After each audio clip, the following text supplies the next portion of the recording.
C'est l'événement du jour pour les marchés et les investisseurs, la visite d'Angela Merkel en Grèce pour apporter son soutien au gouvernement d'Antonis Samaras. Et on va en parler tout de suite avec Gianluca Taroli, qui est économiste de marché chez Bordier et compagnie à Genève. Bonjour Gianluca.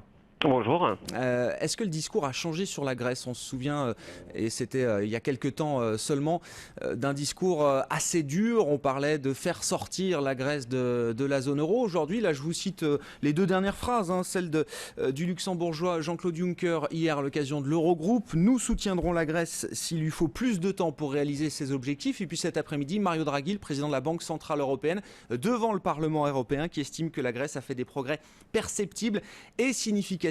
Il ajoute que bien sûr les réformes doivent continuer, mais est-ce que le ton des dirigeants de l'eurozone est en train de changer là ?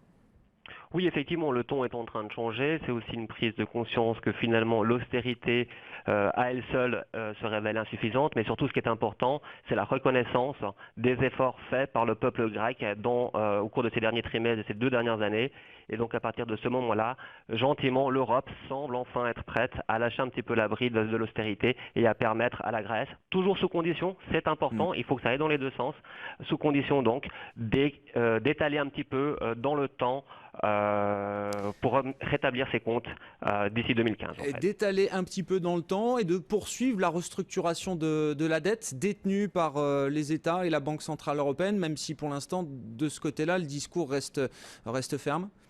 Oui, pour l'instant, effectivement, la Banque Centrale Européenne considère toujours son statut de senior par rapport à la dette grecque. Donc, pour l'instant, pas de changement à l'horizon, en tout cas pas dans l'immédiat. L'important, c'est surtout, encore une fois, de permettre d'étaler un petit peu les mesures d'austérité dans le temps pour permettre enfin, effectivement, d'avoir un petit peu de lumière au bout du tunnel. Bon, et ce raisonnement va s'appliquer à l'ensemble des pays qui sont entrés dans ces programmes aujourd'hui, selon vous, Gianluca? Je parle du Portugal, je parle de l'Espagne également. Alors oui, à partir du moment où on remplit les conditions qui nous ont été imposées, effectivement, on se dirige un petit peu dans ce sens. On voit clairement au Portugal, a priori, l'octroi d'une nouvelle tranche de 4,3 milliards suite au bon respect des conditions qui ont été imposées jusqu'à présent. En ce qui concerne l'Espagne, c'est un petit peu plus délicat dans le sens où les intentions du gouvernement ne sont toujours pas très claires. Et sans la pression de la part des marchés, l'Espagne peut tenir dans la mesure où elle a toujours accès au marché des capitaux. Les taux à 2 ans sont à 3,3%. Alors certes, ce n'est pas un taux optimal, surtout si on considère que la France se finance à 0,2% sur les mêmes échéances. Ceci étant, c'est un niveau qui permet toujours à l'Espagne d'accéder aux capitaux dont elle a besoin. Il y a pour vous toujours une probabilité que l'Espagne arrive à s'en sortir sans programme d'aide et sans mise sous tutelle. C'est ça qui est important d'avoir en tête également du point de vue politique pour Mariano Rajoy. Il y a toujours une probabilité pour vous que ça puisse fonctionner, même si le chemin est très étroit, semble-t-il ?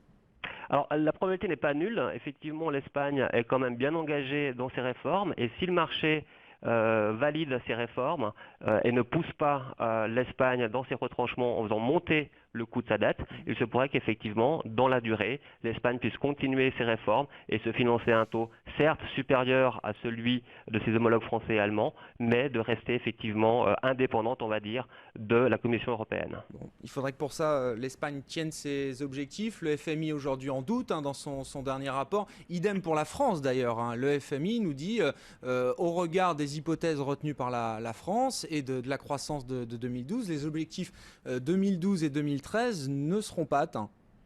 Alors effectivement, en ce qui concerne la France, l'objectif d'atteindre un déficit public de l'ordre de 3% en fin de l'année prochaine est construit sur une hypothèse de croissance de la part du gouvernement de 0,8%. Les dernières estimations sont bien plus conservatrices de la part du FMI qui enregistre une croissance de 0,4% pour la France. Donc à moins d'une mesure d'ajustement en cours d'année prochaine sur le budget français, l'objectif ne sera pas atteint et par conséquent la France terminera l'année avec un déficit supérieur aux 3% qu'elle s'est initialement fixé. Merci Gianluca Taroli d'avoir été avec nous, économiste de marché chez Bordier et compagnie. Oui, ce serait énorme effectivement. Si Sanofi devait ravir très vite la place de première entreprise française par son poids boursier à Total, on en parle avec Julien Kiesrebert. Julien, bonjour. Bonjour. On parle de 400 millions d'euros ce matin, bon un peu plus aujourd'hui, enfin cet après-midi autour de 2 milliards parce que Total rebondit un petit peu. Comment expliquer cette différence de performance entre Total et Sanofi, Julien ? Je dirais que c'est une différence de perception du marché et de profil de croissance. Ce qu'on a pu voir par le passé, c'est que Total avait beaucoup misé sur le dividende et ce qui en a pâti, évidemment, c'est la croissance de la production. D'ailleurs, c'est une des majors pétrolières qui aura le profil de croissance le plus faible sur les prochaines années, 3% de croissance annuelle. Donc, ce qui est évidemment décevant. C'est un groupe qui a été moins agressif qu'un Sanofi, évidemment, en termes d'acquisition et de croissance externe, ce qui fait qu'aujourd'hui, Total est peu présent sur les zones qui sont en plein développement. Alors, dernièrement, c'est vrai que sous la houlette du nouveau responsable de l'exploration, on a vu une dynamique un peu plus forte, des positionnements un peu plus tranchés, notamment en Guyane et puis évidemment en Afrique de l'Est. Mais c'est vrai que le groupe a été moins présent et moins, en tout cas, je dirais, visionnaire en termes d'exploration. Alors que chez Sanofi, aujourd'hui, c'est vrai que l'acquisition de Genzyme et tout le travail qui a été fait sur le pipeline, aujourd'hui, fait que le groupe offre un profil beaucoup plus séduisant de croissance. Genzyme, effectivement, donc racheté en 2011 pour de mémoire 15-16 milliards de dollars. Qu'est-ce qu'on peut attendre là pour 2013, outre peut-être encore un peu de croissance externe? Je dirais que sur Sanofi, ce qui a surpris favorablement, déjà, c'était toutes les craintes sur la franchise de diabète et le Lantus notamment. On a vu que le groupe aujourd'hui était capable d'afficher encore une croissance très forte, près de 20%, notamment grâce à la bonne dynamique américaine. Ils ont des nouveaux produits qui sont arrivés aujourd'hui avec la franchise Lantus et ils travaillent sur une nouvelle solution qui serait couplé avec un GLP-1, donc un autre produit en fait pour soigner le diabète. Donc tout ça fait que le groupe rassure en tout cas sur cette activité-là. L'activité vaccin toujours bien orientée. On parle évidemment du vaccin de la dengue qui pourrait être un potentiel assez substantiel. On parle de 600 millions d'euros de chiffre d'affaires à horizon 5 ans. Et puis je dirais que le risque générique est un petit peu derrière nous, même si on va avoir quelques mois qui vont être un petit peu plus difficiles en effet de base. On peut dire que le groupe est sorti de l'ornière et donc il offre de bonnes perspectives, sclérose en plaques, etc., etc. Donc le groupe est bien positionné pour une valorisation qui reste assez faible aujourd'hui, due au poids de l'histoire du groupe qui était plutôt sous-valorisé du fait de son profil de croissance. Aujourd'hui, c'est l'un des meilleurs profils de croissance et il se traite avec très légère décote par rapport au reste du secteur, mais en tout cas, il a encore du potentiel de hausse. Et elle profite sur tous les horizons, là. 1 an, 2 ans, 5 ans ou 10 ans. Pour vous, il y a du potentiel. Vous dites qu'elle n'est pas très très chère, malgré le fait d'être au plus haut historiquement, sans réintégrer d'ailleurs les dividendes, autour de 70, pratiquement 70, elle n'a jamais été aussi chère. Facialement, j'entends.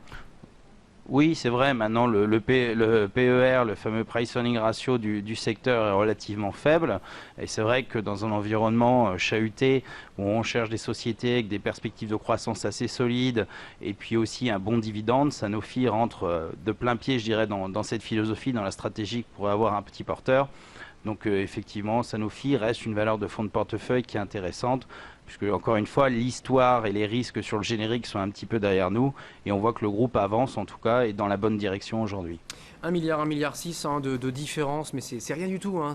Voilà, si Total était en légère baisse de 0,5 et Sanofi gagnait 1,5%, ce serait donc Sanofi Aventis, la première entreprise de France par sa capitalisation boursière. Merci beaucoup Julien Kissrebert en direct de KBL Richelieu à Paris. Il est bientôt 15h20.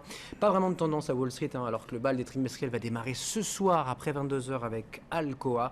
On sera d'ailleurs à New York dans 5 minutes. BFM Business, Intégral Bourse, 15h, 18h, la bourse en temps réel. Allez, les premières déclarations en provenance de Grèce, Angela Merkel qui estime que évidemment le chemin sera difficile pour la Grèce mais qu'il sera couronné de succès. La Grèce va dans le bon sens, donc selon Angela Merkel qui rencontre le Premier ministre grec Antonis Samaras qui lui assure à la chancelière allemande que son pays veut rester dans l'euro. On est en ligne avec Axel Bott, stratégiste obligataire chez Natixis Asset Management. Bonjour Axel. Bonjour. Comment est-ce que vous analysez le changement de ton? Est-ce que vous percevez vous aussi ce changement de ton autour de la Grèce et comment est-ce que vous l'analysez? Voilà, disons la visite d'Angela Merkel est vraiment un symbole fort. Hein. Sa première visite depuis le début de la crise en 2010 et c'est vrai, enfin, l'effort Elle des est Grecs détestée, il faut le dire, par une partie de la population. Certes, mais ce qu'on leur a demandé est quelque chose qui serait probablement insupportable à beaucoup de pays, hein, réduire le déficit primaire de l'État de 10 points de PIB à 1 point de PIB en 3 ans, c'est extrêmement violent. Ça, on voit le chômage évidemment au-delà de 20% et les coupes budgétaires drastiques, les gens le perçoivent, le reçoivent vraiment très très difficilement. Donc c'est sûr que l'effort a été extraordinaire pour la Grèce. Cela dit, voilà, ils avaient un problème budgétaire très important, les comptes publics avaient dérivé.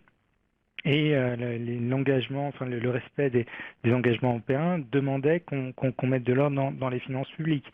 Alors effectivement, on va vouloir préparer un petit peu le terrain, mais ça se passera en deux temps. Merkel représente une voix très très importante en Europe, c'est évident, mais elle n'est pas à la Troïka. Disons que le rapport de la Troïka restera toujours en suspens. On en saura plus dans quelques semaines quand on aura ce rapport, et il faut encore trouver apparemment 13 milliards de coupes budgétaires sur les 2 prochaines années afin de satisfaire les objectifs donnés par les partenaires européens. Est-ce qu'on est prêt là bientôt à donner un petit peu plus de temps à la Grèce? Est-ce que c'est ce qui lui manque là selon vous, Axel, pour que les Grecs puissent se dire que dans quelques années la situation sera meilleure, la croissance sera de retour?